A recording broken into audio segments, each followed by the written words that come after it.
উদ্যোগে স্বাধীনতার সুবর্ণ জয়ন্তী উদযাপন যে জাতীয় কমিটি বিষয়ে রচনা প্রতিযোগিতার অনুষ্ঠান, সেই রচনা প্রতিযোগিতা অনুষ্ঠানের যে ফলাফল, সেই ফলাফল ঘোষণার আজকের এই অনুষ্ঠানের সম্মানিত সভাপতি, যিনি এই কমিটির আহ্বায়ক ছিলেন, যিনি আমাদের স্বনামধন্য শিক্ষাবিদ, ঢাকা বিশ্ববিদ্যালয়ের সাবেক উপাচার্য, ভারপ্রাপ্ত উপাচার্য জনাব ইউসুফ হায়দার, এবং আমাদের মাঝে আজকে উপস্থিত আছেন জাতীয় যে কমিটি, অর্থাৎ সুবর্ণ জয়ন্তী উদযাপন জাতীয় কমিটি, তার আহ্বায়ক, সাবেক মন্ত্রী, বাংলাদেশ জাতীয়তাবাদী দলের জাতীয় স্থায়ী কমিটির সম্মানিত সদস্য ডক্টর খন্দকার মোশাররফ হোসেন এখানে উপস্থিত আছেন। এই কমিটির সদস্য সচিব মুক্তিযোদ্ধা জনাব আব্দুল সালাম এখানে উপস্থিত আছেন। রচনা প্রতিযোগিতা কমিটির সদস্য সচিব ডক্টর ওয়াহিদুল ইসলাম, এবং আজকে এই রচনা প্রতিযোগিতা যারা বিচারক হিসেবে দায়িত্ব পালন করেছেন আমাদের শ্রদ্ধেয় শিক্ষাবিদবৃন্দ এবং প্রিয় ভাই, আসসালামু আলাইকুম। আসলে এই স্বাধীনতা সুবর্ণ জয়ন্তী উদযাপন করার যে বিষয়টি ছিল, এটা আমরা বাংলাদেশ জাতীয়তাবাদী দল আমরা সবসময় যেটা বিশ্বাস করি এবং মানুষ যেটা বিশ্বাস করে, এই দলটি হচ্ছে মুক্তিযোদ্ধাদের দল। এই দলটি প্রতিষ্ঠা করেছিলেন স্বাধীনতার ঘোষক শহীদ প্রেসিডেন্ট জিয়াউর রহমান। সুতরাং প্রকৃত ইতিহাস আজকে 50 বছর পরে এই নতুন প্রজন্মের কাছে তুলে ধরাটা এটা বিএনপির দায়িত্ব। সেই দায়িত্ববোধ থেকেই এই সিদ্ধান্ত নেওয়া হয়েছিল যে একজন স্বাধীনতার যুদ্ধের মুক্তিযুদ্ধের সংগঠনকে আহ্বায়ক করে, বীর মুক্তিযোদ্ধাকে সদস্য করে আমরা সারা দেশে আমরা 1 বছর ব্যাপী এই সুবর্ণ জয়ন্তী উদযাপন। দুর্ভাগ্য যে এখানে করোনার আপনার সংক্রমণ এবং সামগ্রিকভাবে জাতীয় যে পরিস্থিতি, সেই পরিস্থিতির কারণে এই সমস্ত অনুষ্ঠানগুলো যেগুলো করে আমরা নতুন প্রজন্মের কাছে যাওয়ার আমরা সুযোগ সৃষ্টি করতে চেয়েছিলাম, সবগুলো সফলভাবে হয়নি, কিন্তু অনেকগুলোই আমরা সামনে আনতে সক্ষম হয়েছি। এটা প্রয়োজনীয়তা এবার আমরা এত বেশি করে দেখলাম কেন, সে কথাটা বুঝতে হবে। কারণ যারা আজকে জোর করে ক্ষমতা দখল করে বসে আছে এবং স্বাধীনতা যুদ্ধের আমাদের যে আশা আকাঙ্ক্ষা ছিল, জনগণের যে স্বপ্ন ছিল, সবগুলোকে একেবারে দোলে পিষে দিয়ে ধ্বংস করে আজকে শুধুমাত্র রাষ্ট্রযন্ত্রকে ব্যবহার করে এমন একটি শক্তি ক্ষমতায় বসে আছে, এমন একটি দল ক্ষমতায় বসে আছে যারা মানুষের সেই আশা আকাঙ্ক্ষাকে সম্পূর্ণ ধ্বংস করে দিয়েছে। এই কারণেই নতুন প্রজন্মের কাছে অত্যন্ত সুপরিকল্পিত ভাবে, সচেতন ভাবে একটা ভ্রান্ত ইতিহাস তুলে ধরা হচ্ছে, এবং সেটা পাঠ্যপুস্তক থেকে শুরু করে শিশুদের সমগ্র জাতির কাছে, নতুন প্রজন্মের কাছে এমন একটা ধারণা দেওয়া হচ্ছে যে একজন ব্যক্তি একটি দল ছাড়া আর কেউ এই স্বাধীনতা যুদ্ধের সঙ্গে জড়িত ছিল না। লক্ষণ এমন যে একজন মানুষই শুধুমাত্র স্বাধীনতা যুদ্ধ করেছেন বা যুদ্ধ করতে আপনার মানুষকে সংগঠিত করেছেন, অথবা একটি দলই সংগঠিত করেছেন, যেটা ইতিহাসের সম্পূর্ণ বিকৃতি বলে এটা প্রমাণিত।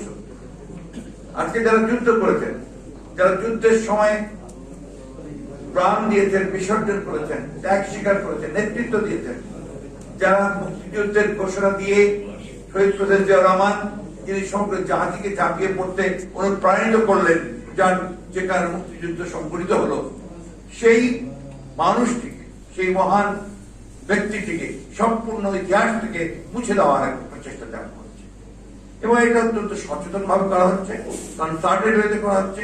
এরা ক্ষমতায় এসে এই কাজটি করছে, এমন একটা ভাব, এমন একটা ভাব তারা করছে, এমন একটা ব্যাখ্যা তারা দিচ্ছে, যে ব্যাখ্যার সঙ্গে আসলে স্বাধীনতা যুদ্ধের যেটাকে চেতনা বলা হয় সেই চেতনার সঙ্গে কোনো সম্পর্ক নেই। আজকে কি হয়েছে? আজকে বাংলাদেশের মুক্তিযুদ্ধের সময় যে আশা আকাঙ্ক্ষাগুলো আমাদের ছিল, আমাদের আশা আকাঙ্ক্ষা ছিল একটা দেশ স্বাধীন একটা দেশ, আমাদের আশা আকাঙ্ক্ষা ছিল যে একটা গণতান্ত্রিক দেশ, আমাদের আশা আকাঙ্ক্ষা ছিল যেখানে অসাম্প্রদায়িক একটি দেশ নির্মিত হবে, আমাদের আশা আকাঙ্ক্ষা ছিল যে একটা সাম্যের উপরে ভিত্তি করে একটা অর্থনৈতিক ভিত্তি করে উঠবে, বৈষম্য থাকবে না, এই ছিল আমাদের আশা আকাঙ্ক্ষা। কিন্তু আজকে আমরা কি দেখছি? আজকে ঠিক উল্টোটা দেখছি। ওই দলটি যারা আজকে জোর করে ক্ষমতা দখল করে আছে, যারা দাবি করে যে তারা 1971 সালে স্বাধীনতা যুদ্ধের একমাত্র সংগঠন ছিল, একমাত্র যোদ্ধা ছিল, একমাত্র পদনির্দেশক ছিল, তারা কি করেছে? তারা অতীতেও যে কাজটি করেছিল স্বাধীনতা যুদ্ধের পরে, আজকেও এই 15 বছর ধরে সে একই কাজটি তারা করছে। সেদিনও তারা 1972 সালের পর থেকে 1975 সালের মধ্যে আমাদের সমস্ত যে গণতান্ত্রিক মূল্যবোধ, সমাজকে সত্যিকার থেকে বৈষম্যহীন একটা অর্থনীতির সৃষ্টি করা, সমাজে মানুষের স্বাধীনতাগুলোকে নিশ্চিত করা, মুক্ত সমাজ নিশ্চিত করা, তার সবকে দলে মুছে দিয়ে তারা আবারও তখনও কিন্তু একদলীয় শাসন ব্যবস্থা বাকি করার চেষ্টা করেছিল। তার আগের ইতিহাসটা আপনি জানেন, আমি সেটাকে রিপিট করতে চাই না। তার কি করেছে? পরিকল্পিত ভাবে তারা আপনার 1972 সালে যে সংবিধান মোটামুটি ভাবে গ্রহণযোগ্য ছিল, সেই সংবিধানের পরিবর্তন করে তারা আপনার প্রথমে নিয়ে আসলো বিশেষ ক্ষমতা আইন, তারপরে এনেছে জরুরি অবস্থা, তারপরে এনেছে একদলীয় শাসন অথবা বাকশাল, যা গণতন্ত্রের সম্পূর্ণ বিরুদ্ধে, যা এই দেশের মানুষের মুক্তিযুদ্ধের চেতনার সম্পূর্ণ বিরুদ্ধে। প্রথমে সেদিনই তারা মুক্তিযুদ্ধকে ধ্বংস করেছে, স্বাধীনতাকে ধ্বংস করেছে। এবং যে কারণে আজকে আমরা যেটা বারবার করে কথাটা বলে আসছি, তখন যে বাকশাল করেছিল, একদলীয় শাসন ব্যবস্থা করছিল, আজকে আবার সেই গণতন্ত্রের একটা লেবাস পরিয়ে দিয়ে তারা এটাকে ওই একদলীয় শাসন ব্যবস্থায় করতে যাচ্ছে। যার ফলে কি হয়েছে? আজকে বাংলাদেশের মানুষ তার মৌলিক যে অধিকারগুলো, সেই অধিকারগুলো থেকে বঞ্চিত হচ্ছে। তার মৌলিক অধিকার হচ্ছে তার ভোটদানের অধিকার, তার মৌলিক অধিকার হচ্ছে তার একটা মুক্ত সমাজে থাকার অধিকার, তার মৌলিক অধিকার হচ্ছে ন্যায় বিচার পাওয়ার অধিকার, তার মৌলিক অধিকার হচ্ছে যে বৈষম্যহীন একটা সমাজে তার যে কাজ করার ক্ষমতাকে নিশ্চিত করা, তার কর্মসংস্থানকে নিশ্চিত করা, তার বাসভূমি, তার বস্ত্র, অন্যের ব্যবস্থা করা, এই অধিকারগুলো থেকে সম্পূর্ণভাবে বঞ্চিত হচ্ছে। আজকে ওদের সম্ভবত আজকেই আপনার পত্রিকায় এসছে যে বাংলাদেশের অর্থনৈতিক স্বাধীনতার সূচক কোথায় গিয়ে দাঁড়িয়েছে। এরা তো সারাক্ষণ চিৎকার করছে উন্নয়ন উন্নয়ন উন্নয়ন, বাপ একেবারে গোটা বাংলাদেশকে তারা সোনা দিয়ে মরিয়ে দিচ্ছে।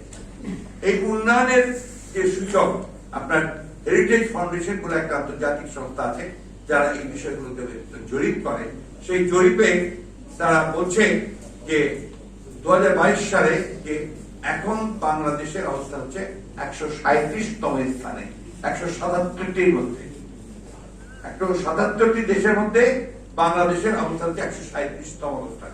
এবং এখানে 21 সালেই ছিল এটা আপনার 120তম, অর্থাৎ 17 ধাপ নিচে নেমে গেছে। এটা হচ্ছে ক্রমান্বয়ে আসছে। এই যে আপনার নিচে নামছে এই সূচকটা, এটা কিন্তু ক্রমান্বয়ে, কারণ তারা অত্যন্ত সুপরিকল্পিত ভাবে প্রথমে মানুষের রাজনৈতিক অধিকার হরণ করেছে, তার অধিকারগুলোকে কেড়ে নিয়েছে, অর্থনৈতিক অধিকার কেড়ে নিয়েছে, এবং এখানে একটা সম্পূর্ণভাবে একটা দুর্নীতি বলতে ছোট করা হয়, লুটপাটের অর্থনীতি চালু করেছে, একেবারে ডাকাতি লুটপাটের অর্থনীতি চালু করেছে। এটা তাদের মজ্জাগত, দুর্নীতি করাকে ওরা কোনো অপরাধ মনে করে না, এটা তার রাইট, অধিকার নিয়ে তারা দুর্নীতি করে, তখনও করেছিল। যার ফলে মৌলানা আব্দুল হামিদ খান সাহেব সেদিন বলেছিলেন যে বাংলাদেশ আওয়ামী লীগের নামটা পরিবর্তন করে নিখিল বাংলাদেশ লুটপাট সমিতি নামটি রাখা হচ্ছে। সমিতি একই অবস্থা হয়েছে। আপনারা, আমি জানি না আপনারা এটার উপরে কতদূর খবর রাখছেন বা পড়াশোনা করছেন বা যাচ্ছেন, প্রত্যেকটি ক্ষেত্রে 10% নয়, 20% নয়, 90% লুট, 90% লুট। আপনার স্বাস্থ্য খাতে যে পরিমাণ আপনার বরাদ্দ দেওয়া হয়েছে, সে পরিমাণের আপনার 90% প্রায় লুট হয়ে গেছে। স্যার ছিলেন স্বাস্থ্যমন্ত্রী, নিজে জানেন, হাসপাতালগুলোতে বলা হয় যে একটু যন্ত্রপাতি নিয়ে আসছে, কিন্তু যন্ত্রপাতি যায় না, বেডের কথা বলা হয় যায় না, আইসিইউর কথা বলা হয় যায় না। এই করোনার সময় সব উঠে এসছে সামনে যে মন্ত্রীর আমলের সবচেয়ে বড় দুর্নীতি হলো আপনার রিজেন্টের মালিক হসপিটাল সাহেব, তিনি সই করলেন, সেই সই করে উপস্থিতিতে মন্ত্রী সেখানে উপস্থিত ছিলেন, যেটা নিয়ে আপনার সমস্যা তৈরি হলো তার চুক্তি নামায়।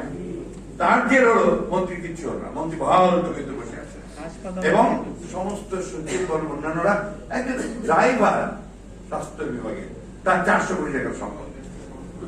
এই হচ্ছে আপনার একটা খাতে কথা বললাম। ঠিক একইভাবে আপনার সেই সড়ক যোগাযোগ সেতু খাত, আপনার অন্যান্য যতগুলো খাত আছে সমস্ত খাতে আপনার এই রিপোর্ট চলছে। এটি হচ্ছে আপনার তাদের কাছে উন্নয়ন, তাদের উন্নয়ন হয়েছে। হাজার হাজার লোক তারা কোটিপতি হয়েছে আওয়ামী লীগের লোকেরা, এবং তারা বাইরে বিদেশে বেগম পাড়ায় বাড়ি তৈরি করছে, সব উঠে এসছে সব খবর, এবং এটাকে আবার শেয়ার করছে কিছু যাদেরকে দিয়ে তারা ব্যবহার করে ক্ষমতাকে টিকিয়ে রেখেছে তাদের সঙ্গে আবার শেয়ার করছে। সরকারি কর্মচারীদের বেতন বাড়ুক, আমাদের কোনো আপত্তি নেই, খুশি হবো, কিন্তু সেই সরকারি কর্মচারীর বেতন বাড়ার সঙ্গে সঙ্গে সাধারণ মানুষের আয়ের তো বৃদ্ধি হতে হবে, সেই সুযোগ তো তৈরি করতে হবে, সেটা তো বাড়ছে না। আজকে ইনফ্লেশন কোথাও কোথাও 200% কত বেড়েছে। আজকে আপনার চাল ডাল তেল লবণের দাম যে হারে বেড়েছে, এটাকে কোনো স্বাধীন দেশে এইভাবে চলতে পারে না। এটা আপনার পুরোপুরি ভাবে আপনার এই ভেনেজুয়েলা বা নাইজেরিয়ার মতো অবস্থা হয়ে যাচ্ছে, যেখানে আপনার এই অপব্যবহার দুর্নীতি কারণে সেই দেশগুলো এই স্টেট করে।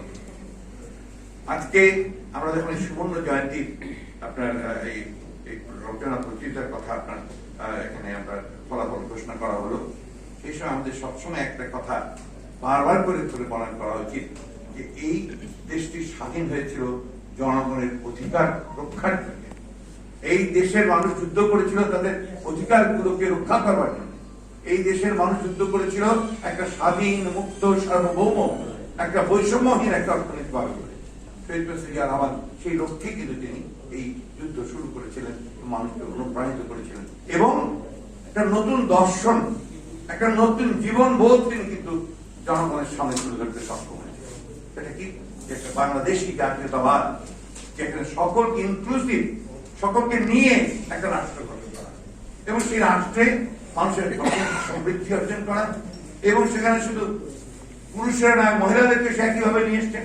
এই কথাটা স্যার বলছেন কিছুক্ষণ আগে যে এমন কোন জায়গা নেই সমাজের রাষ্ট্রের যেখানে তিনি হাত দিয়ে নিমেষকে এগিয়ে নেন।